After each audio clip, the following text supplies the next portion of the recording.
On behalf of Subharti University, we extend a warm and heartfelt greeting to our distinguished guest, Mr. Harish Wadhwa Sir, Chief Manager of State Bank of India, Professor Dr. R.K. Ghai Sir, Dean of Faculty of Management and Commerce and Director of AVGSCMC, also the Chairman of University Career Council, and my esteemed colleagues and all dear students, please welcome.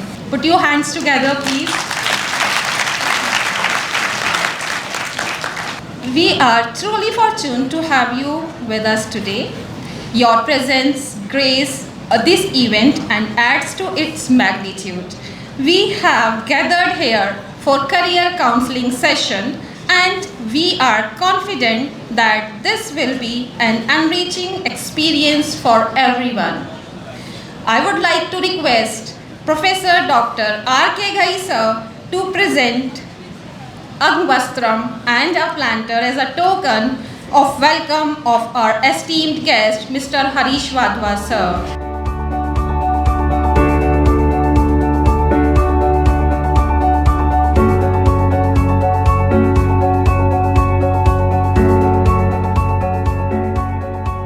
Good afternoon.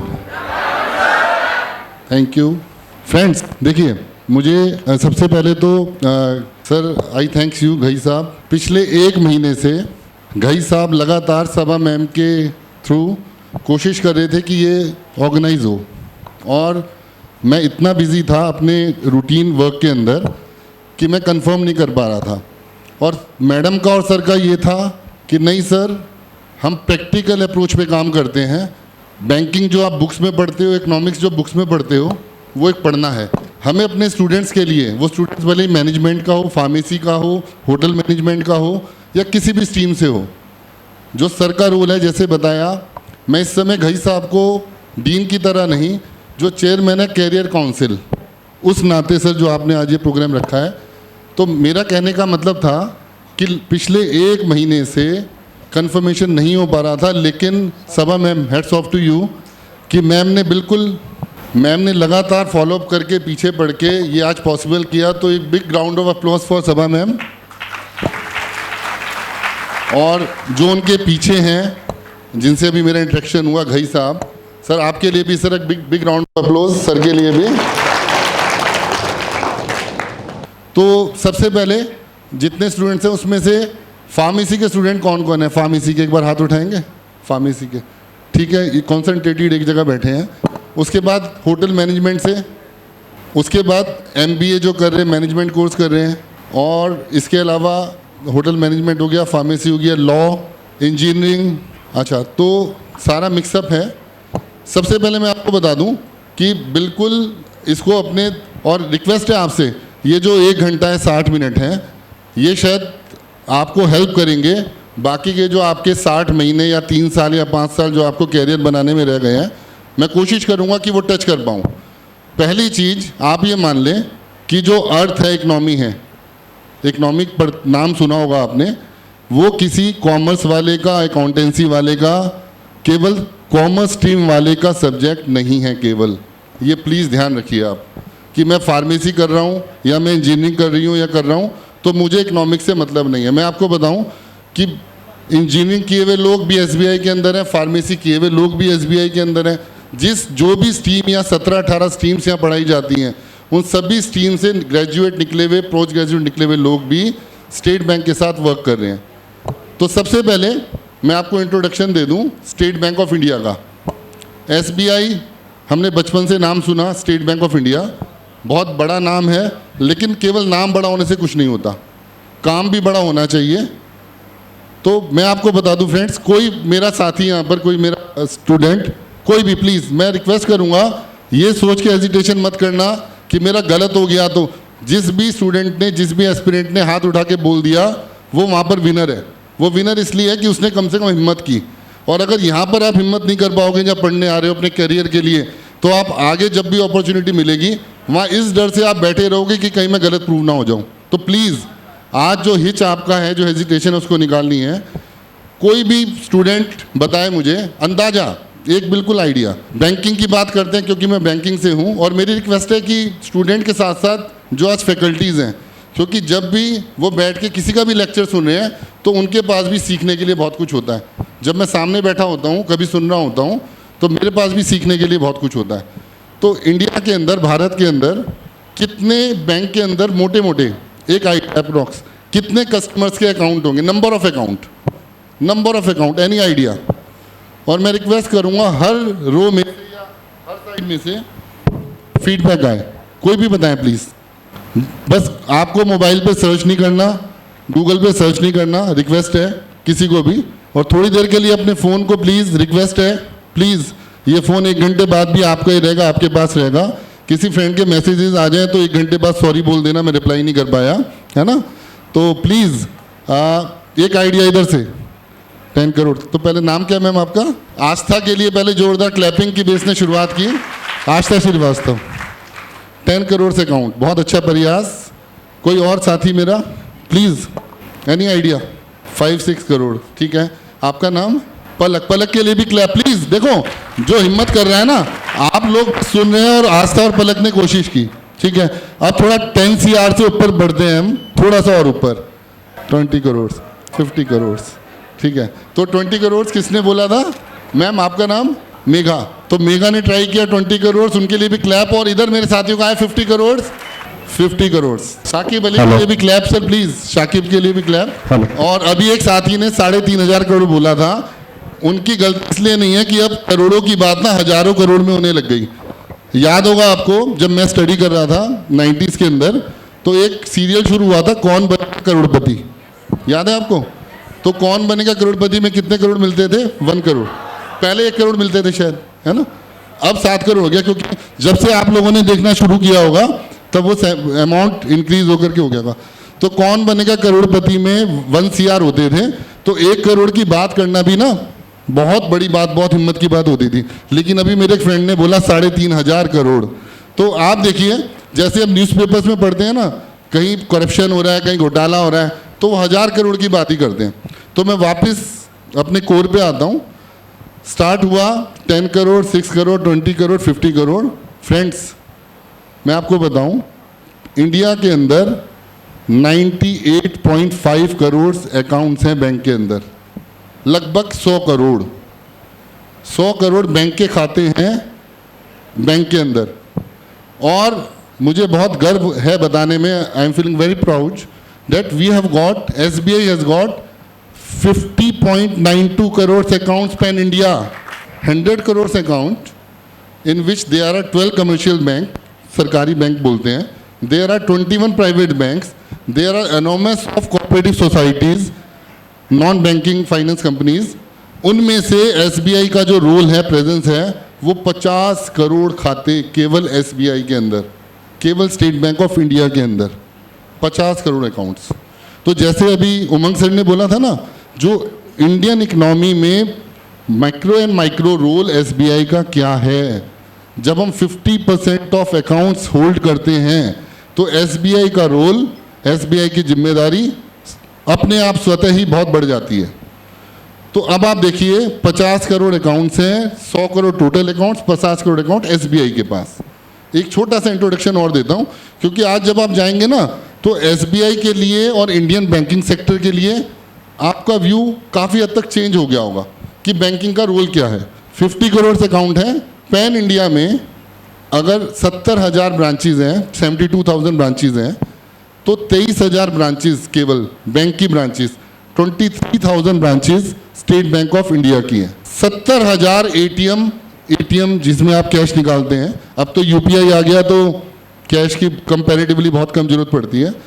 70,000 ATMs SBI के हैं। 80,000 business correspondent. Business correspondent कौन होते हैं? कि जैसे एक branch नहीं खोल सकते हम, वहाँ किसी लोकल बंदे को उसकी एलिजिबिलिटी के हिसाब से हमने छोटा सा कियोस्क खोल के दे दिया, तो वो हमारे बिजनेस कॉरेस्पॉन्डेंट है।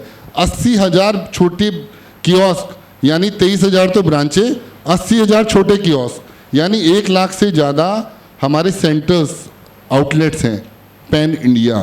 तो बात आती है साथियों, फ्रेंड्स, कि बैंकिंग सेक्टर में SBI और SBI का क्या रोल है। तो मैं एक बात आपको बोलूँगा, यहाँ मैं ना कोई SBI का प्रमोशन करने आया हूँ। आप स्वतः अपने विवेक से, अपने ज्ञान से आप वहाँ तक पहुँचना कि क्यों नहीं SBI के साथ आपको जुड़ना चाहिए या क्यों दूसरे बैंक में जाना चाहिए, वो आप खुद डिसाइड करना। सेकंड थिंग, बात स्टार्ट हुई थी, मैंने स्टार्ट की थी अर्थ से, इकोनॉमी से। हम रोज़ पेपर में पढ़ते हैं, न्यूज़पेपर में पढ़ते हैं कि बहुत कॉमन हेडिंग होती है जीडीपी के बारे में सुना होगा, ठीक है। जीडीपी क्या होता है? और प्लीज़ मेरी रिक्वेस्ट है, अगर इसको इंटरेक्टिव नहीं बनाओगे तो अगली बार लेक्चर लेने तो मैं ज़रूर आऊँगा, फिर इतना बोरिंग लेक्चर होगा कि आप में से आधे लोग उस दिन छुट्टी ले लोगे, मैं वही प्रेजेंटेशन करूँगा। इंटरेक्टिव सेशन का मतलब है कि कुछ आप लेके जा रहे हो शाम को यहाँ से, जब भी आपका ख़त्म होगा। शाम गलत बोल दिया, 1 घंटे से ज़्यादा मैं बोर नहीं करूँगा आपको। तो वापस आता हूँ, ग्रॉस डोमेस्टिक प्रोडक्ट, जीडीपी। अब रोज़ जीडीपी की बात होती है, मोदी जी का सरकार 1.0, मोदी 2.0, मोदी 3.0, ये हम न्यूज़पेपर में पढ़ते हैं। मेरे को ये बताओ प्लीज़, आप लोगों में से जीडीपी का मतलब क्या है? मेरी रिक्वेस्ट है आपसे कि बोलो प्लीज़, सही गलत बोलो। आज हिम्मत आपने यहाँ कर ली तो कल को देखो, आप जिस प्रोफेशनल कोर्स में हो ना, यहाँ डिग्री से ज़्यादा आपका प्रेजेंटेशन काम आएगा। डिग्री से ज़्यादा आपका presentation, how you present yourself, है ना, इंटरव्यू बोर्ड के सामने। तो प्लीज़ जीडीपी के बारे में एनीवन?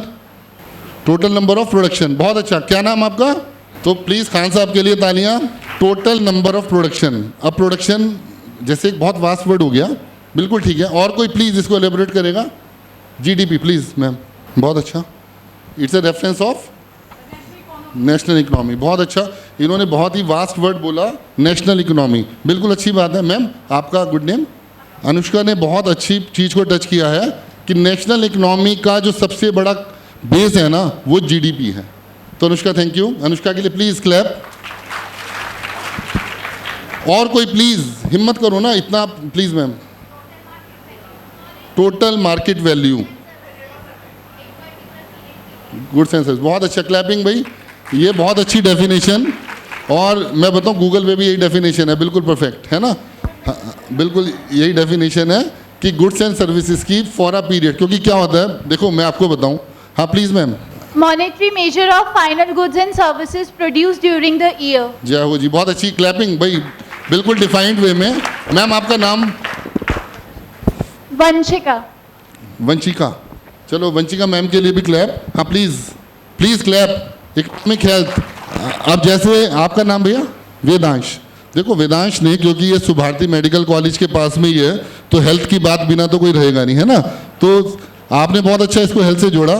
बिल्कुल, किसी भी कंट्री का स्वास्थ्य कैसा है, उसकी हेल्थ कैसी है, वो कितना अच्छे से फिट है, वो पता चलता है उसके जीडीपी के आंकड़े से, जीडीपी के नंबर से। तो 3-4 मेरे जो फ्रेंड्स हैं, जो मेरे यहाँ एस्पिरेंट्स हैं, जो स्टूडेंट्स हैं, उन्होंने बताया जीडीपी को बिल्कुल अलग अलग डेफिनेशन हो सकते। कभी भी कोई अगर क्वेश्चन आपसे पूछ रहा है, उसने अगर अपने मन में सोच नहीं जीडीपी की डेफिनेशन यही बताएगा वो सही होगा, तो वो गलत होता है हमेशा। बहुत वास्ट वर्ड है। मैं आपको बताऊं, जैसे शुरुआत हुई थी, मैम ने बोला कि जीडीपी क्या है आपका, गुड्स और सर्विसेज। पहले क्या होता था इंडिया के अंदर, गुड्स सामान क्या होता है, जो मूर्त वस्तु है जो आपको दिख रही है, जैसे आपका पेन हो गया, पोडियम हो गया, चेयर्स हो गई। गुड्स को सेल करते थे, प्रोडक्ट प्रोड्यूस करते थे, मैन्युफैक्चर करते थे, उसके बाद उसको हम बेचते थे। वो पूरा चीज़ खरीदना, बनाना, बेचना, खरीदना, वो सब जीडीपी में आता था। लेकिन पिछले 30 ईयर्स में, 30 साल में, गुड्स के साथ साथ सर्विस सेक्टर, सर्विस कौन सी, जो भी वैल्यू एडिड सर्विस है, वो सर्विस जो आपको गुड्स के रूप में नहीं मिल रही, जिसके अंदर अब एक प्रोफेशनल है, डॉक्टर है, डॉक्टर के पास जाते हैं, वो 500, 700, 800 रुपये फीस लेता है। वो आपको क्या देता है? 800 रुपये के बदले में वो क्या देता है? सर्विस देता है। डॉक्टर हो गए, एडवोकेट्स हो गए, इसके अलावा कैरियर काउंसलिंग सर्विस, जैसे यहाँ चेयरमैन सर बैठे हैं कैरियर काउंसिल के लिए, कैरियर काउंसिल के लिए भी आप हायर करते हैं, तो वो आपको क्या देते हैं? सर्विस देते हैं। तो सर्विस सेक्टर पहले यूरोप में, अब्रॉड में बहुत बड़ा पार्ट था उसका जीडीपी का। इंडिया में अब इंडियन मार्केट को, क्योंकि सबसे ज़्यादा पॉपुलेशन है, तो गुड्स और सर्विसेज जितनी भी पर्टिकुलर पीरियड के अंदर, मान लो 1 साल में या 1 महीने में मैन्युफैक्चरिंग हुई, मैन्युफैक्चरिंग के लिए रॉ मटेरियल खरीदा, रॉ मटेरियल के बाद उसको मैन्युफैक्चर किया, फिनिश गुड्स बनाया, उसको बेचा, मार्केट किया, सारा प्रोसेस जो एंड तक आता है वो जीडीपी में आता है। अब मुझे ये बताएं, न्यूज़पेपर में आप पढ़ते हैं, रोज़ देखते हैं कि मोदी जी का जो लक्ष्य है 2047, तो मुझे पहले बताएं कि 2047 उन्होंने क्यों चुना है? कोई भी बताए, बहुत इजी सा है। बहुत अच्छा भाई, क्लैप। हमारा फ्रीडम कब हुआ था? 1947 में। उसको 100 वर्ष पूरे कब हो रहे हैं? 2047 में। तो मोदी जी का लक्ष्य है सिंपल, 2047 तक हमारी इकोनॉमी को, हमारी जीडीपी को कहाँ तक ले जाना, ये अभी मुझे आप लोग बताओगे। अब ये बताएं, हमारी जीडीपी अगर हम बात करें कि 10 कंट्रीज़ की बात करें, टॉप 10 कंट्रीज़ के अंदर भारत की इकोनॉमी, भारत की जीडीपी कहाँ स्टैंड करती है? प्लीज़। सर 5th पे। कौन बोला? खान साहब बोले क्या? सर 5th पे। भैया प्लीज़ रिक्वेस्ट है कि जो अपने खुद से नॉलेज से बोल रहे हैं उनके लिए क्लैप है, और क्लैप फिर भी बजेगी वो गूगल के लिए होगी, अगर कोई गूगल से सर्च करेगा, ठीक है? तो भाई थर्ड इकनॉमी है, बिल्कुल। देखो थर्ड नहीं है, सॉरी, अभी हम फोर्थ पे हैं, थर्ड पे हम आने वाले हैं बहुत जल्दी, ठीक? तो आप बहुत करीब थे। देखो 10 में कोई 7 भी बोल सकता था, 8 भी बोल सकता था, क्योंकि इसमें बहुत बारीक फ़र्क है। जापान की इकनॉमी जीडीपी में और हमारी जीडीपी में बहुत मामूली फ़र्क है, बहुत मामूली। और हम 2025 तक बाय 2025 हम उसको क्रॉस कर लेंगे, है ना? पहले नंबर पे किसकी है बताओ जीडीपी? सबको पता होगा, यूएस की, है ना? यूएस की सबसे पहले नंबर पे है, उसके बाद चाइना, बहुत अच्छा, चाइना, उसके बाद जापान, और उसके बाद इंडिया, है ना? और उसके बाद तो बाकी जितनी डेवलप्ड कंट्रीज़ हैं दूसरी, फ्रेंड्स, ग्रेट ब्रिटेन हो गया या जर्मनी हो गया, फ्रांस हो गया, वो सब भारतवर्ष से पीछे हैं। तो एक बार जोरदार क्लैप्स हमारी जीडीपी के लिए। चलिए अब बताएं कि हम ट्रिलियन डॉलर की, देखो जब भी इकोनॉमी का मेजरमेंट होगा तो वो क्या होगा? ग्लोबल पैरामीटर पे होगा, और ग्लोबल पैरामीटर में ग्लोबली एक्सेप्टेड करेंसी सबसे ज़्यादा कौन सी है? डॉलर की बात करते हैं हम। डॉलर सब जगह एक्सेप्टेबल है, तो डॉलर टर्म में हमारी जो करेंसी है, हमारी जो ट्रिलियन इकनॉमी है, कितने ट्रिलियन इकनॉमी है हमारी अंदाजे से? प्लीज़ 3.5। क्या नाम है आपका?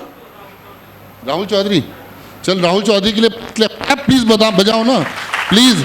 आप बता नहीं पा रहे, क्लैप तो बजाओ प्लीज़। अच्छा 3.5 ट्रिलियन डॉलर बोला आपने ना? 3.7। ये तो बिल्कुल बहुत अच्छे से ना इतना क्लोज हो जाता है ना, जैसे ऑक्शन होता है 3.5 3.7। बहुत अच्छा सर। आपका नाम? अब्दुल हक। बहुत अच्छा अब्दुल जी, आप थोड़ा और क्लोज आ गए। तो मोटे तौर पे जो हमारी इंडिया की इकनॉमी है, जीडीपी है सॉरी, वो 3.9 है इस समय, और ये 3.7 से थोड़ा ही आगे है, 3.9 ट्रिलियन डॉलर। और साथियों आप ये देखो, यूएस जिसका सपना है हमारे मोदी जी का या हमारी गवर्नमेंट का, मोदी जी का बोलूँगा तो लगेगा भाई ये कहीं से मोदी जी की वो करें, मैं इंडियन गवर्नमेंट की बात कर रहा हूँ। तो इंडियन गवर्नमेंट का जो ड्रीम है 2047 तक, वो हमारी इकनॉमी को पहुँचाना है यहाँ से लगभग 10 गुना, 10 टाइम्स हमें बढ़ाना है। मोटे तौर पे जहाँ हम आज खड़े हैं उनका लक्ष्य 28 से 40 ट्रिलियन डॉलर करने का है। मैं आपको बता दूँ, लेकिन जो सबसे फर्स्ट नंबर पे यूएस की है जीडीपी, वो अपने आप में प्रेजेंटली 27-28 ट्रिलियन डॉलर है। उसके बाद चाइना जो 18-19 ट्रिलियन डॉलर है। तो फ्रेंड्स अभी हमें बहुत लंबा रास्ता इख्तियार करना है। तो उस लंबे रास्ते में जो सबसे बड़ा रोल होगा वो किसका होगा? आप लोगों का फ्रेंड्स।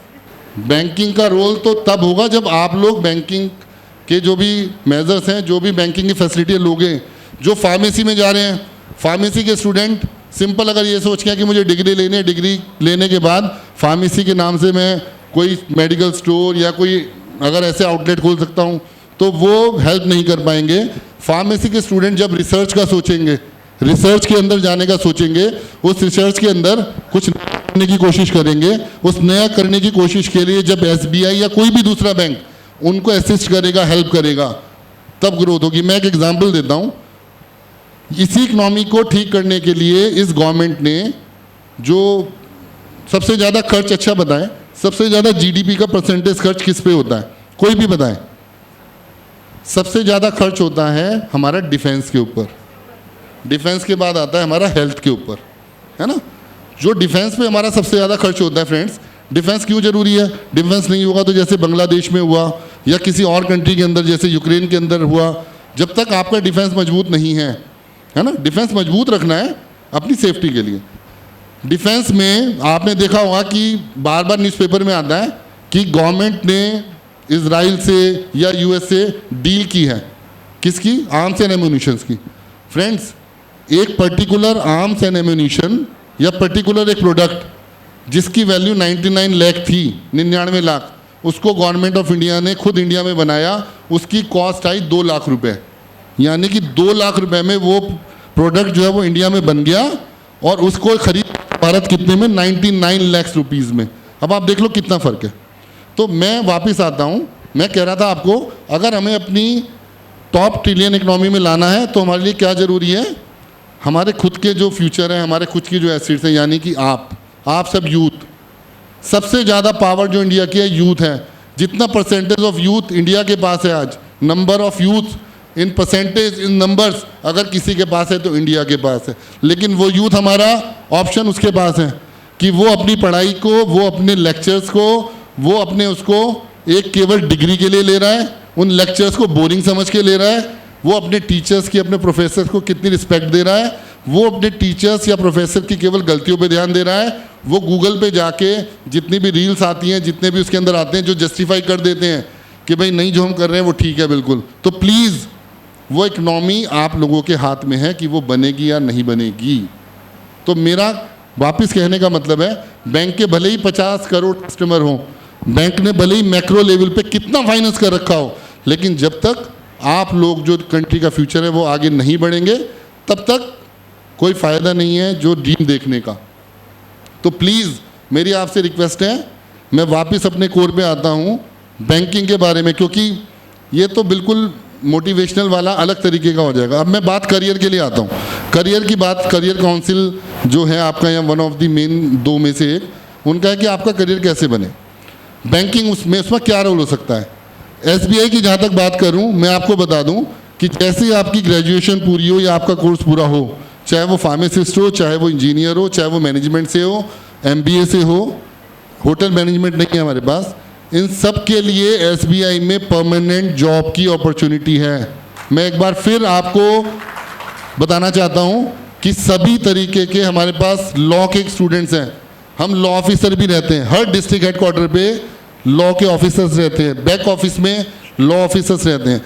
तो जो लॉ स्ट्रीम से जा रहा है तो केवल उसको ऐसी फर्म नहीं ढूंढनी जो लॉ से रिलेटेड हो, केवल एसबीआई नहीं ढूंढना, जितने भी बैंकिंग सेक्टर हैं उन सभी सेक्टर्स को लॉ ऑफिसर्स की ज़रूरत पड़ती है।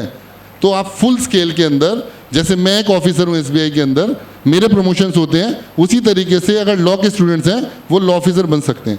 मैनेजमेंट, जो मैनेजमेंट के स्टूडेंट्स हैं उन्होंने एमबीए कर रखा किसी भी स्ट्रीम में, तो एसबीआई जो प्रोबेशनरी ऑफिसर्स की रिक्रूटमेंट करता है, तो एसबीआई रिक्रूटमेंट करता है स्केल 1 से, स्केल 1 2 3 4। 1 का मतलब 1 सबसे पहले, 2 3 4 5। लेकिन जो मैनेजमेंट के स्टूडेंट हैं एमबीए जिनका है, उनके लिए डायरेक्ट वैकेंसीज निकलती हैं सीधा स्केल 2 ऑफिसर्स की। तो करियर की अगर बात करें तो एसबीआई के साथ साथ प्राइवेट बैंक या दूसरे बैंक, सब लोगों में जितनी स्ट्रीम में लोग बैठे हैं, होटल मैनेजमेंट एक्सेप्शन है, आप लोगों के लिए अपॉर्चुनिटी है। सेकंड थिंग, अगर आपको मान लो आपने कोर्स कर लिया, कोर्स करने के बाद किसी भी स्ट्रीम से कोर्स हो आपका, आप डायरेक्ट रिक्रूट भी हो सकते हैं as a probationary officer. Probationary officer का ऑल इंडिया लेवल पे एग्ज़ाम होता है। प्रोबेशनरी ऑफिसर के अलावा जो एसोसिएट्स होते हैं, पहले जिनको हम क्लरिकल कहते थे, उन लोगों की भर्ती, ज़्यादा वैकेंसीज प्रोबेशनरी ऑफिसर और क्लरिकल की होती है।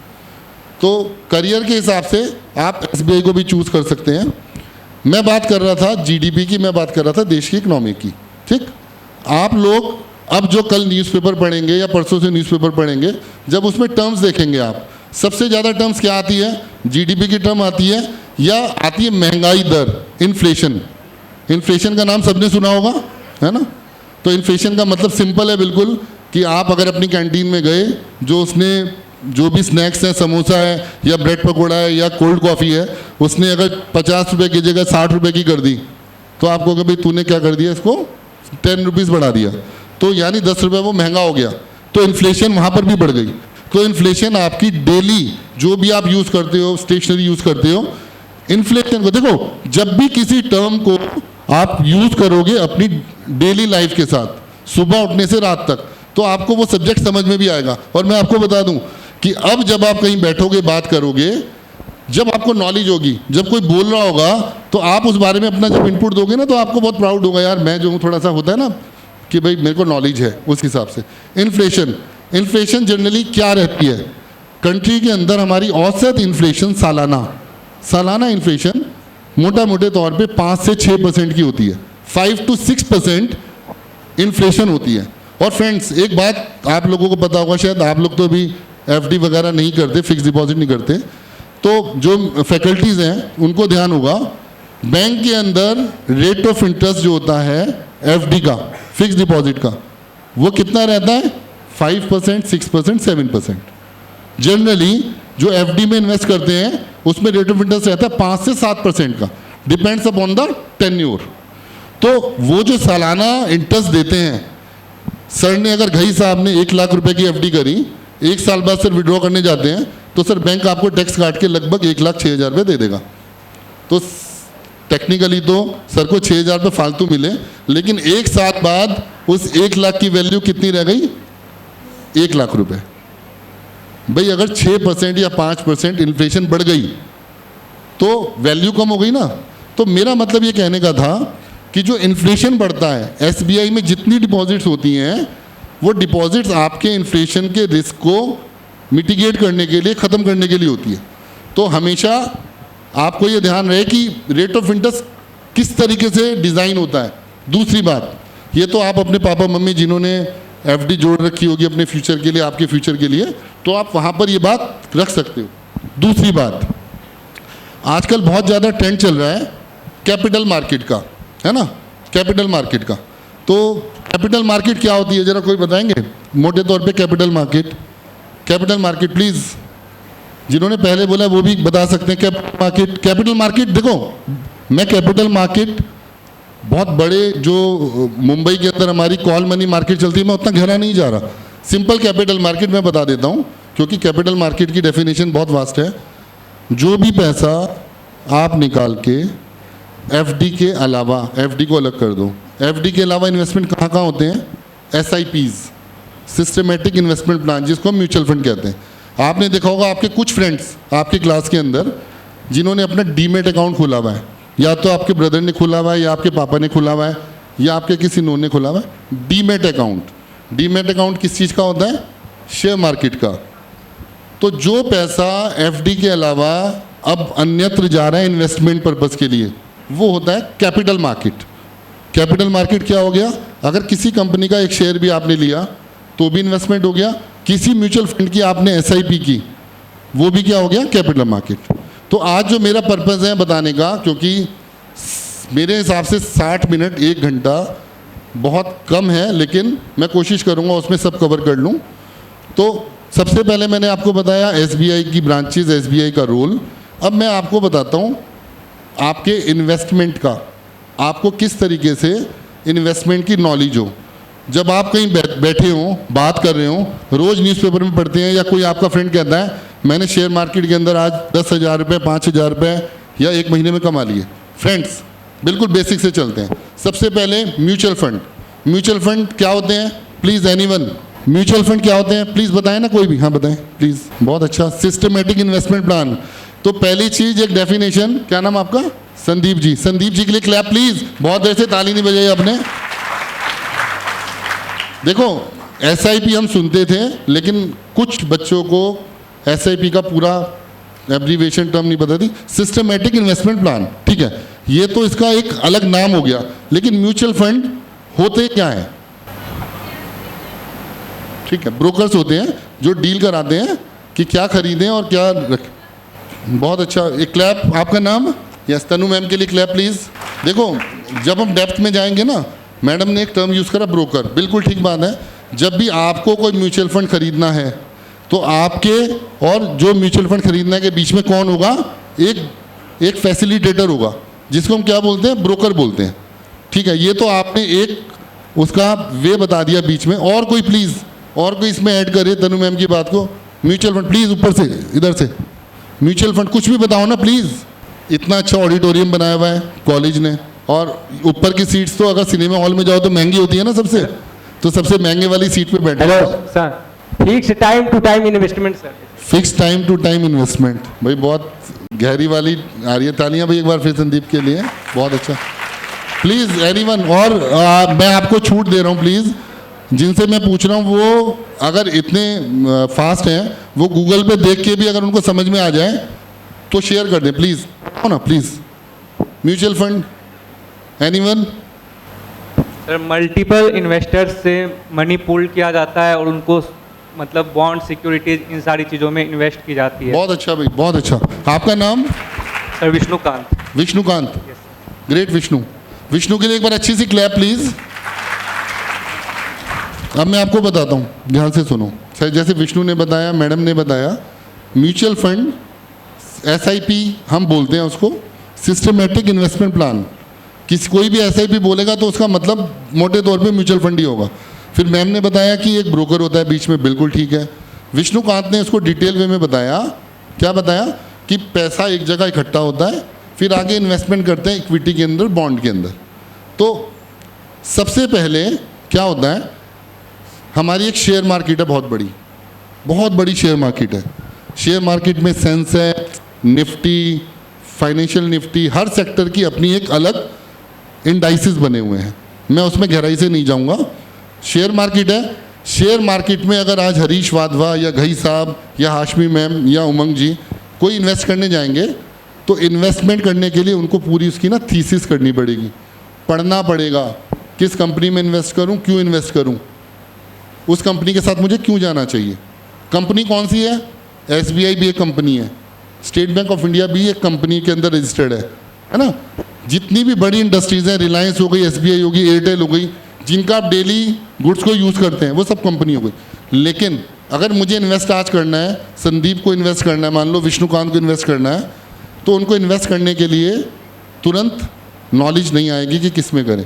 तो उसके लिए कंपनीज़ ने, सिक्योरिटीज़ कंपनी ने अपने पास एक्सपर्ट को बहुत अच्छे पैकेजेस पे रखा हुआ है, जिनको मार्केट की नॉलेज है। जैसे इन्होंने बताया मार्केट को टाइम करना, वो लोग, वो एक्सपर्ट्स हमारे लिए उस कंपनी के ब्याह पे बैठे हैं। हम पैसा उनको दे देते हैं कि SIP के थ्रू आप हमारा पैसा लो और जहां आपको सही लगता है वहां इन्वेस्ट करो और हमें प्रॉफिट कमा के दो।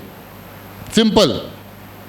म्यूचुअल फंड में पैसा आपका इनडायरेक्टली, डायरेक्टली शेयर मार्केट में लगता है। अगर आप उस कंपनी का शेयर लेते, आपने वो पैसा दे दिया A को। A कौन है? Fund manager.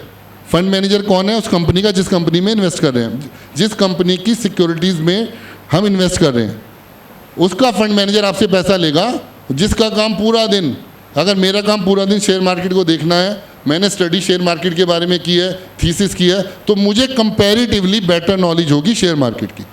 वो बंदा आपके बिहाफ पे म्यूचुअल फंड में इन्वेस्ट कर देगा और म्यूचुअल फंड के अंदर फिर जो भी ऊपर नीचे होगा, mutual fund investment is subject to market risk, है ना। सब्जेक्ट टू मार्केट रिस्क क्यों होता है? क्योंकि ज़रूरी नहीं है कि जब वो लो वो शेयर बढ़ेगा, वो म्यूचुअल फंड बढ़ेगा। तो मोटे तौर पे म्यूचुअल फंड को SIP बोलते हैं। और मेरी आप सबसे रिक्वेस्ट है, सब लोग अपना, मेरी घई साहब से भी रिक्वेस्ट है, सब लोगों का बैंक अकाउंट होना चाहिए, सब स्टूडेंट्स का बैंक अकाउंट हो, सब स्टूडेंट का पैन कार्ड नंबर हो।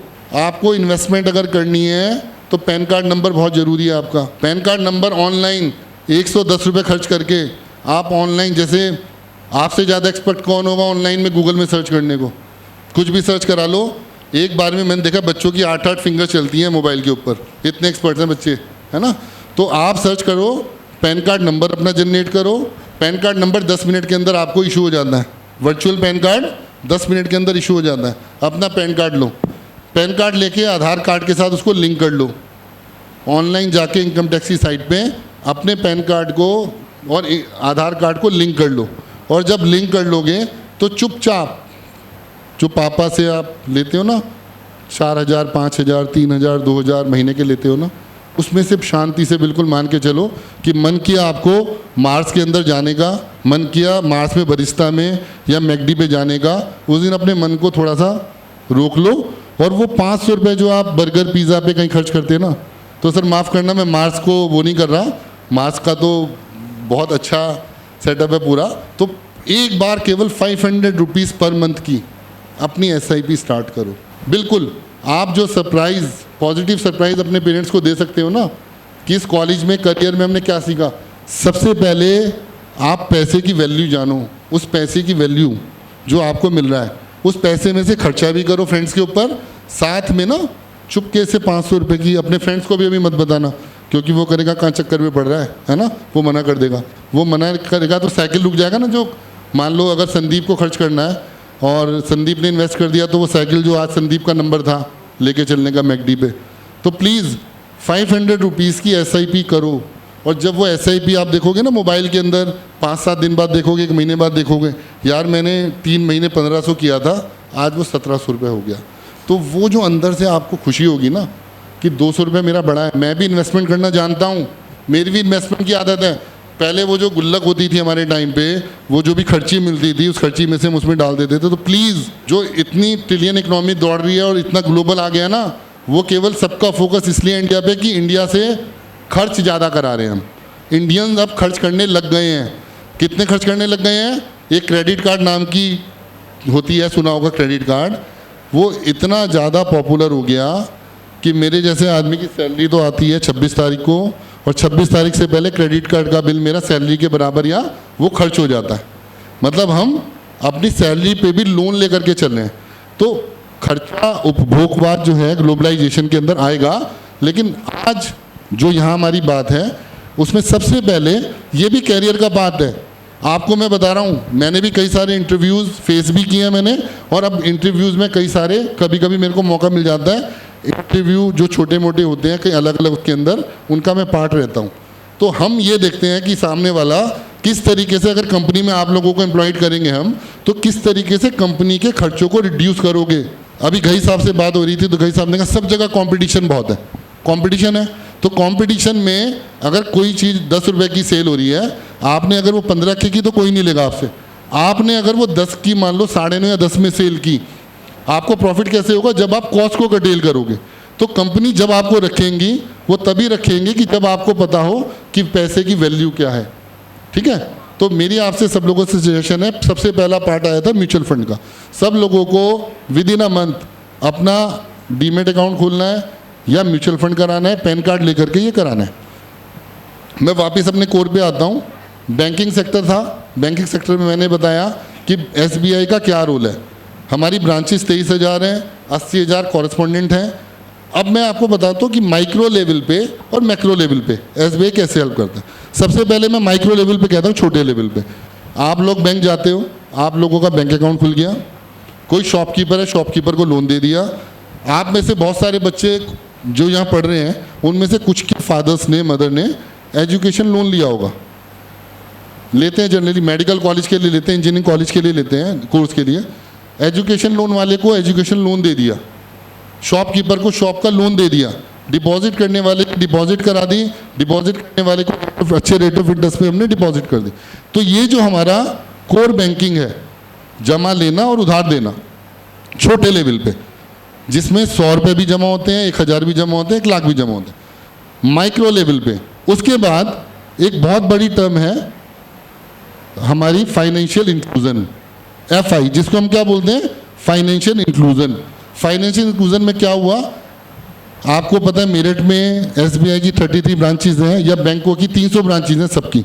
अगर थोड़ा सा सुदूर गांव के अंदर चले जाओ, गांव के अंदर जहाँ पर सड़कें नहीं हैं या सड़कें बन रही हैं, साधन नहीं है, वहाँ पर बैंक की ब्रांचेज नहीं है।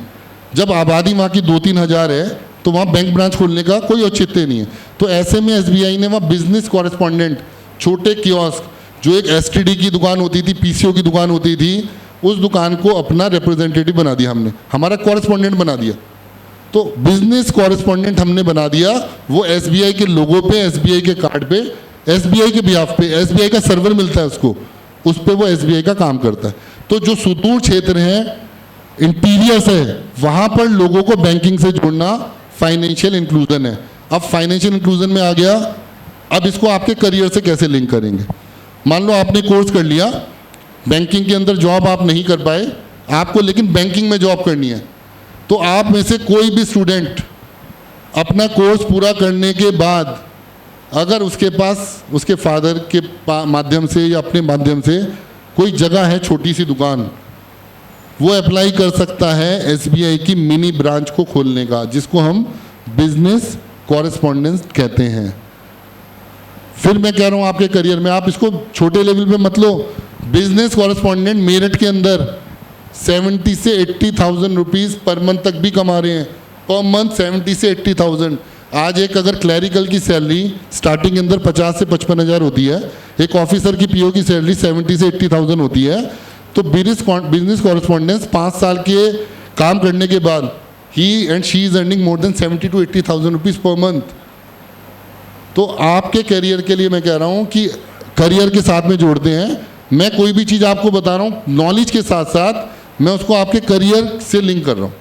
कोई आपका साथी हो, कोई आपका ब्रदर हो जिसके पास ग्रेजुएशन की डिग्री हो, ग्रेजुएट हो या पीजी हो, या अनफॉर्चुनेटली वो जॉब नहीं कर पा रहे हो, तो प्लीज़ डोंट हेजिटेट, उसको बोलो कि वो संपर्क करें, एसबीआई से संपर्क करें, मुझसे संपर्क करें।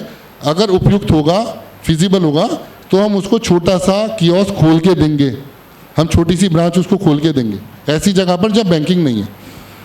तो बैंकिंग की बात आई थी, ये सब माइक्रो बैंकिंग के अंदर आते हैं। माइक्रो बैंकिंग इस सब के अंदर आती है कि जितना भी कोर बैंकिंग हम करते हैं वो सब जुड़ा हुआ है हमारा माइक्रो बैंकिंग के साथ। ठीक, अब मैं थोड़ा सा रुकता हूँ। किसी को कोई माइक्रो बैंकिंग के बारे में कुछ भी सवाल हो, प्लीज़ अपनी आपके अंदर ना क्यूरियोसिटी होनी चाहिए, जिज्ञासा होनी चाहिए। अगर जिज्ञासा आपके अंदर नहीं है तो आपके अंदर फिर सीखने का, आज इस अपॉर्चुनिटी का फ़ायदा उठाने का आपका नहीं है। तो प्लीज़ कोई भी स्टूडेंट कुछ भी पूछना चाहते हो बैंकिंग के बारे में, माइक्रो बैंकिंग के बारे में, प्लीज़ जितना मैंने आपको बताया उनमें से अगर कुछ आपको पूछना हो माइक्रो बैंकिंग के बारे में, म्यूचुअल फंड के बारे में, शेयर मार्केट के बारे में, एनीथिंग, ठीक है। मेरे को समझ में आ गया कि सभी स्टूडेंट जितने बैठे उनको सब समझ में आ गया, क्योंकि अब इसके बाद सबसे 10-10 क्वेश्चन पूछे जाएंगे और 5 का जवाब आपको देना पड़ेगा, ठीक है। अदरवाइज सर, माइक्रो बैंकिंग में अगर आपको किसी को लोन देना हो तो वो किस हिसाब से आप लोन दे सकते हैं? लोन देना माइक्रो बैंकिंग में लोन का क्या प्रोसीजर होता है? अगर ये बहुत अच्छा क्वेश्चन। क्या नाम आपका? पलक। पलक के लिए प्लीज़ क्लैप कि उन्होंने हिम्मत करी पूछने की। तो एक क्वेश्चन आया कि माइक्रो बैंकिंग में हमें लोन देने के पैरामीटर्स क्या होते हैं, शायद, है ना? ठीक है, और कोई क्वेश्चन इससे रिलेटेड? कोई इधर से मेरे खोलने में कितनी इन्वेस्टमेंट लगेगी? कियोस्क खोलने में कितनी इन्वेस्टमेंट लगेगी? बहुत अच्छा, मैं सोच रहा था ये क्वेश्चन किसी ने क्यों नहीं पूछा। आपका नाम? नवनीत चौधरी। नवनीत चौधरी, ठीक है चौधरी साहब, ये भी बताते हैं आपको, है ना? तो पहले हम क्वेरी लेते हैं पलक की, फिर नवनीत की लेंगे क्वेरी। देखो, माइक्रो बैंकिंग में लोन लेने के लिए सबसे पहले क्या होता है, आपके पास एक सोच होनी चाहिए, थॉट होना चाहिए, एक आपकी प्लानिंग होनी चाहिए कि आप क्या करना चाहते हो। तो क्या करना चाहते हो में क्या होना चाहिए? एक प्रोजेक्ट होना चाहिए। प्रोजेक्ट कैसा? प्रोजेक्ट रिपोर्ट नहीं चाहिए हमें, सरकारी बैंक की तरह कागजों के चक्कर में डालने को नहीं कह रहा। सबसे पहले आपके पास एक थॉट होना चाहिए, आपको करना क्या है। मान लो आपको एक शॉप खोलनी है, आपको एक डेंटल का क्लिनिक खोलना है, आपने डेंटल के अंदर अपना पीडीएस का कोर्स कर लिया, डेंटल का क्लिनिक खोलना है, या आपके फादर जी किसी काम के अंदर एक्सपर्ट हों, उनको अपना काम करना है। तो सबसे पहली चीज़ जो देखता है बैंक, वो देखता है कि उस फील्ड में जिस पर्सन को लोन चाहिए उसका एक्सपीरियंस कितना है, या उसके पास उस तरीके की टेक्निकल कोई डिग्री है क्या, कोई नॉलेज है क्या। अब बताओ, अगर हम एक्सपीरियंस पे अटक जाएंगे तो नए डिग्री जो लेके जाते हैं उनके पास एक्सपीरियंस तो होगा नहीं, उनके पास तो वो डिग्री होगी, है ना? तो या तो उनका एक्सपीरियंस हो पुराने लोगों का, या जो नए बच्चे आजकल निकल रहे हैं कोर्स करके उनके पास उस तरीके की डिग्री हो। उसके बाद बैंक क्या करता है मैडम? बैंक एक इंटरव्यू लेता है। हमारा एक फॉर्म होता है इंटरव्यू का, आप देखें, आपकी जब जॉब लगेगी तो भी इंटरव्यू होगा आपका, आपको अगर कोई काम करना है, बैंक से लोन लेना है, तो भी आपका इंटरव्यू इंटरेक्शन होगा। तो वो इंटरेक्शन किस पे निर्भर करेगा कि आज जैसे हरीश वाधवा या स्टेज पे खड़ा होके आपसे क्रॉस क्वेश्चनिंग कर रहे हैं या आपका इन्वॉल्वमेंट चाह रहे हैं ना, तो वहाँ पर बैठ करके इसी तरीके से आपसे आपके प्रोजेक्ट के बारे में पूछा जाएगा। उसके बाद सबसे पहले पूछा जाएगा कि आपके पास कोई अपनी जगह है या नहीं है, आपके पास कोई शॉप अपनी हो, किराए की हो। उसके बाद पूछा जाएगा कि आप जिस जगह पर वो करना चाहते हो उस जगह पर उस तरीके के कितनी शॉप्स या उस तरीके के कितनी और दुकानें हैं। मान लो आपको प्रोविज़न स्टोर खोलना है, अब उस एरिया में 5 प्रोविजन स्टोर ऑलरेडी हैं, तो पहले तो 5 को आप कैसे कम्पीट करोगे? 5 तो पहले चल रहे हैं ना, आप तो नए होगे ना। तो उस जगह पे जो आप काम करना चाहते हो, उस जगह उस पर्टिकुलर बिजनेस के लिए कितने ऑलरेडी हैं? मान लो 5 हैं। फिर पूछा जाएगा पलक से, पलक मैम आप बताओ कि आप इन 5 को पीछे कैसे छोड़ोगे? तो पलक मैम अपना एक थॉट जो उन्होंने दिमाग में बिठा रखा होगा ना, कि जब मैं दुकान पे कुछ लेने जाती हूँ पर्टिकुलर प्रोविजन स्टोर पे, तो मैं क्या एक्सपेक्ट करती हूँ उनसे कि अगर ये काम कर लें तो कैसे काम बढ़ जाएगा। तो माइक्रो के अंदर कोई भी लोन होगा तो लोन लेने के लिए एक थॉट, एक प्रोजेक्ट पूरा आपका होना चाहिए। दूसरा, माइक्रो में मैंने एजुकेशन लोन का बोला, उस एजुकेशन के लिए आपका एनरोलमेंट ऑल इंडिया बेसिस पे या कॉलेज के बेस पे आपका होना चाहिए, ठीक। पर्सनल लोन होते हैं, पर्सनल लोन के लिए आपकी सैलरी बैंक अकाउंट में आनी चाहिए, है ना। तो इस तरीके से किस चीज़ के ऊपर लोन लेना है। आपने कियोस्क के बारे में पूछा था चौधरी साहब, मैं आपको बताऊं, कियोस्क खोलने के लिए बहुत ज़्यादा राशि की आवश्यकता नहीं है, इंफ्रास्ट्रक्चर चाहिए। इंफ्रास्ट्रक्चर में क्या चाहिए? एक छोटी सी 10 बाई 10 की या 10 बाई 15 की जगह हो आपके पास, और ऐसी जगह पर हो जहाँ 2 किलोमीटर के रेडियस में कोई बैंकिंग ब्रांच ना हो, किसी भी बैंक की कोई ब्रांच नहीं होनी चाहिए। तो इंफ्रास्ट्रक्चर के लिए आपको बताया आजकल लगभग 50, 60, 70 हज़ार, 1 लाख रुपए आपको इंफ्रास्ट्रक्चर के लिए, वहाँ फर्नीचर वगैरह के लिए सारा चाहिए, है ना। तो ये इनके सवाल का जवाब हो गया। हम अब आगे बढ़ते हैं। कुछ और अगर जैसे 2 चीज़ों के बारे में मैंने बोला, please. Sir, how we can apply for this mini bank? Mini bank, Yes, sir. Okay, हम अप्लाई कैसे कर सकते हैं? जो मैंने मिनी बैंक बताया बिजनेस कॉरेस्पॉन्डेंस वाला ना, है ना, ठीक है। How we can apply for the mini bank. आप कुछ कह रहे थे सर? सर बैंक कैसे पैसे बनाता है? बहुत बढ़िया भाई, तालियां। बैंक कैसे पैसे बनाता है, बहुत अच्छी चीज़ है। हाँ भाई, पता तो हो ना कि बैंक का प्रॉफिट कैसे होता है ना। क्या नाम आपका? वंश चौहान। चौहान, बहुत अच्छा, ठीक है। तो सबसे पहले मैं बताऊं कि कैसे हम अप्लाई कर सकते हैं तनु के सवाल को। आप किसी भी अपनी निकटस्थ शाखा जो नियरेस्ट ब्रांच है ना, अगर हम मेरठ की बात करें, अगर आप मेरठ से बिलोंग करते हैं तो किसी भी नियरेस्ट ब्रांच, या हमारा जोनल ऑफिस है, बैक ऑफिस है यूनिवर्सिटी रोड पे, है ना। अभी मैं अपना नंबर भी शेयर कर दूंगा आपको, है ना। आप किसी भी नियरेस्ट ब्रांच के पास जाके बोलो कि मुझे बीसी बनना है या मेरे ब्रदर को बीसी बनना है, बिजनेस कॉरेस्पॉन्डेंस बनना है ना। वहाँ पर जा करके आप कह सकते हैं, और बिजनेस कॉरेस्पॉन्डेंस के लिए, कॉरेस्पॉन्डेंट के लिए फॉर्म मांग सकते हैं। वो आपसे जगह का पूछेंगे कि किस जगह आपको खोलना है। अगर वो जगह नॉन बैंकिंग एरिया है, वहाँ पर बैंकिंग नहीं है आसपास, तो बैंक वहाँ पर विज़िट करेगा। विज़िट करने के बाद वहाँ की लोकेलिटी देखेगा, और लोकेलिटी जितनी इंटीरियर होगी, लोकेलिटी जितनी टेढ़ी मेढ़ी जाके अंदर होगी, उतनी बैंक को खुशी होगी वहाँ पर फाइनेंशियल इंक्लूजन करने की। जहाँ पर मुश्किल है लोगों तक बैंकिंग जाना, वहाँ पर फाइनेंशियल इंक्लूजन आसान है करना। अब वंश ने पूछा था कि बैंक कैसे पैसे कमाता है। देखो, हर चीज़ के पीछे क्या वर्क करता है? प्रॉफिट और लॉस में मार्जिन काम करता है।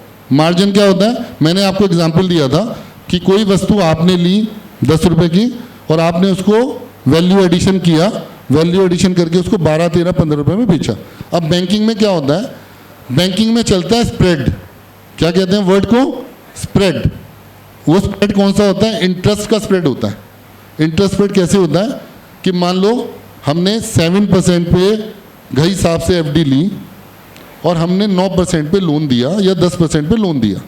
10% में जो 3% आया, 3% में 1.5 से 2% की हमारी ऑपरेशनल कॉस्ट बैठ जाती है। हमें सैलरी मिलती है, सीनियर्स को गाड़ी मिलती है, ऑफिस हो गया। जिस भी बैंक के ऑफिस में जाओगे आजकल एमबीएस वाइज बीपीआर सेंटर होता है, जो अब बहुत अच्छी ब्रांच बनने लग गई, जिसके अंदर पैक्ड है, पूरा एसी लगे हुए हैं। तो 1.5 से 2% का वर्ष कॉस्ट आती है हमारी ऑपरेशनल कॉस्ट। बाकी जो 60-70 बेसिस पॉइंट या 1% जो बचता है उसमें से, वो बचता है, वो बैंक का प्रॉफिट होता है। और जितने सरकारी बैंक होते हैं, उन सरकारी बैंकों में उस प्रॉफिट को डिविडेंड के रूप में हमें शेयर धारकों को देना पड़ता है। कैसे देते हैं? मान लो 1 लाख रुपए का प्रॉफिट आया एसबीआई को, और गवर्नमेंट की हिस्सेदारी मान लो 57% है, तो 1 लाख में से 57,000 का डिविडेंड गवर्नमेंट ऑफ इंडिया को चला जाएगा। बाकी जो डिविडेंड 43 रुपये का बचा, 43,000 रुपये का जो प्रॉफिट बचा, वो शेयर होल्डर्स के अंदर डिविडेंड के रूप में बढ़ जाता है। क्लियर है सर, है ना? तो प्रॉफिट आता है नो डाउट, लेकिन वो प्रॉफिट जो एंड में होता है कुछ प्रोविजंस करने के बाद, जो जरूरी प्रोविजंस है, वो प्रॉफिट शेयर धारकों के बीच में बढ़ जाता है। सर मुझे ये पूछना है, जैसे अभी हम सेमिनार कर रहे हैं तो हमें मिनी बैंकिंग के बारे में पता है, जिसको नहीं पता है तो वो कैसे जानेगा? ठीक है, मैं आपको बताऊं कि जैसे मैंने अभी तनु के सवाल का जवाब दिया था, ब्रांच के अंदर जब हम जाते हैं तो बिजनेस कॉरेस्पॉन्डेंस का डिटेल लगी होती है ना? न्यूज़पेपर के अंदर बिजनेस, क्योंकि अभी तक आपको ध्यान नहीं था, तो न्यूज़पेपर के अंदर जब भी कहीं बिजनेस कॉरेस्पॉन्डेंट हमें लगाने होते हैं तो उस एरिया के नाम के साथ एडवर्टाइजमेंट आता है। लोकल न्यूज़पेपर्स जो होते हैं, दैनिक जागरण, अमर उजाला, या जिस भी एरिया में रहते हैं, वहाँ बीसी लगाने के लिए मांगी जाती हैं एप्लीकेशंस। तो आगे से क्योंकि आपको पता चल गया तो आप उस पर ध्यान दे सकते हैं। अब आपने पूछा था मैम कि मैक्सिमम कितना लोन ले सकते हैं। आपका जितना बड़ा ड्रीम होगा, जितना बड़ा प्रोजेक्ट होगा, बैंक उतना बड़ा लोन आपको दे देगा। कभी भी लोन की कोई लिमिट नहीं होती। It depends on your project, your projection. तो एनीवन कुछ और अगर प्लीज़, क्योंकि 5 मिनट में अब सम अप करना है। बैंकिंग के अंदर देखो, जो मैडम ने पूछा, जर्नलिज्म फॉर मास मीडिया में हमें गवर्नमेंट ऑफ इंडिया की गाइडलाइंस के हिसाब से उनके एक्सपर्ट्स को भी हायर करना पड़ता है, लेकिन वो पोस्ट बहुत कम होती है मैम। जैसे पूरे बैंक में मान लो आज 2 लाख कर्मचारी हैं हमारे, 2 लाख से ऊपर हमारे एम्प्लॉयज़ हैं, तो 20 से 30 केवल मीडिया पर्सन्स होंगे ऑन रोल हमारे। यानी कि क्यों? उनका रोल मैडम डिस्ट्रिक्ट लेवल पे नहीं आता, उनका रोल आता है हमारे बैक ऑफिस पे। तो उसके अंदर भी अपॉर्चुनिटी है मैम बैंकों के अंदर, लेकिन वो अपॉर्चुनिटी कंपैरेटिवली बहुत कम है। मान लो पूरे साल में 4-5 पोस्ट निकलती हैं, तो रखते हैं हम उनके भी एक्सपर्ट्स को, लेकिन थोड़े कम। देखो फिज़िकल एजुकेशन में आप मान के चलो कि धीरे धीरे फिज़िकल एजुकेशन की वैल्यू बढ़ती जा रही है, तो बैंक इस पे ज़रूर, मैं भी फीडबैक दूंगा, बैंक ज़रूर इस पे विचार करेगा। लेकिन अभी तक मैम ऐसी कोई वैकेंसीज हमारे बैंक में नहीं है। देखो कुछ क्वेश्चंस ऐसे हैं सेंसिटिव, जो हम पब्लिकली नहीं आपको कर सकते। हर ब्रांच की अपनी एक नीड होती है कस्टमर के हिसाब से। हर ब्रांच को पता होता है कि कितनी रिसिप्ट्स आएंगी, कितना पेमेंट होगा, तो उसके हिसाब से ब्रांच वाइज हमें कैश की लिमिट मेंटेन करनी पड़ती है। वो अमाउंट वाइज डिस्क्लोज इसलिए नहीं कर सकता, सिक्योरिटी रीजंस के वजह से मैं वो डिस्क्लोज नहीं कर सकता। जी पहले आप पूछ लीजिए, कोई बात नहीं, उनके हाथ में तो पूछने दो, कोई बात नहीं। सर ये बीसी और बैंक मित्र में क्या अंतर है? मतलब देखो ये अलग अलग नाम है। बैंक मित्र हो गया, बैंक मित्र एक साइकोलॉजिकल वर्ड हो गया हमारा कि ये बैंकिंग मित्र है हमारा। बिजनेस कॉरेस्पॉन्डेंट एक टेक्निकल नाम हो गया मैम, वो दोनों एक ही हैं। बैंक मित्र और बिजनेस कॉरेस्पॉन्डेंट एक ही हैं। जैसे किसी एक व्यक्ति को हम अलग अलग नाम दे देते हैं ना, तो उसी तरीके से बीसी और बैंक मित्र एक ही है मैम। सर जैसे लोन प्रोवाइड करता है बैंक, तो वो तो फिक्स्ड अमाउंट नहीं होता होगा ना किसी का, मतलब कोई कितना लेना चाह रहा है तो बैंक उसे कैसे प्रोवाइड करता है? ठीक है, आपका क्वेश्चन जो मेरी समझ में आया कि बैंक डिसाइड कैसे करता है कि किसको कितना लोन देना है। पूछा कि किसी को ज़्यादा जरूरत पड़ जाए और बैंक के पास उतना पैसा ही ना हो देने के लिए, ये मालूम है ना? मैं आपको बता दूं कि बहुत अच्छा सवाल है और ध्यान से आप सुनना इसका जवाब। हर बैंक के पास मार्जिन होता है 20 से 30% का। यानी कि अगर एसबीआई की डिपॉजिट 50 लाख करोड़ है, ध्यान से सुनना, एसबीआई के पास जमाएं हैं 50 लाख करोड़ की और एडवांस दे रखा है हमने 32 लाख करोड़, यानी 18 लाख करोड़ रुपीस एसबीआई के पास या किसी भी बैंक के पास बहुत वास्ट मार्जिन होता है और कभी भी वो क्रॉस नहीं होता। कहीं लगता है हमें कि वो उस पर्टिकुलर सेक्टर में ज़्यादा लोन मांग रहा है तो हम उस सेक्टर पे थोड़ी सी कुछ रेस्ट्रिक्शंस लगा देते हैं। तो बैंक के पास बहुत पैसा होता है मैम, काफ़ी पैसा है देने के लिए, और 18 लाख करोड़ या 17 लाख करोड़ रुपए एसबीआई की बात करें तो हमारे पास एक्स्ट्रा पैसा प्रोविज़न है कि एकदम कोई नीड आ जाए इंडस्ट्री को, हम उसको कैटर कर सकते। Thank you, thank you, thank you so much for giving me vast information. एक बार फिर मैं धन्यवाद देना चाहूँगा सर, आपके कॉलेज का, आपकी यूनिवर्सिटी का, घई साहब का, आशमी मैम का, कि आपने एसबीआई को कंट्री के फ्यूचर के सामने अपनी बात रखने का मौका दिया। तो साथियों प्लीज़ आप लोग फ्यूचर हैं, सबसे पहले अपना पैन कार्ड बनवाओ, अकाउंट खोलो और इन्वेस्टमेंट शुरू करो। Thank you very much. Thank you so much for vast in knowledge on GDP and banking sectors. Also, you introduce a new word, capital marketing, and provide practical knowledge to our students. Thank you, sir. This is our honored that we have esteemed guest Mr. Harish Wadhwa sir, Chief Manager of State Bank of India, for taking the time out of their busy schedule to be with us. Your insights and contribution I highly valued, and we look forward to hearing from you as an event unfolds. Thank you so much, sir. Now, I would like to request Professor Dr. R.K. Ghai sir to present memento as a token of appreciation to our esteemed guest, Mr. Harish Wadhwa sir. Please give big round of applause. Please, sir, come forward to the stage this time.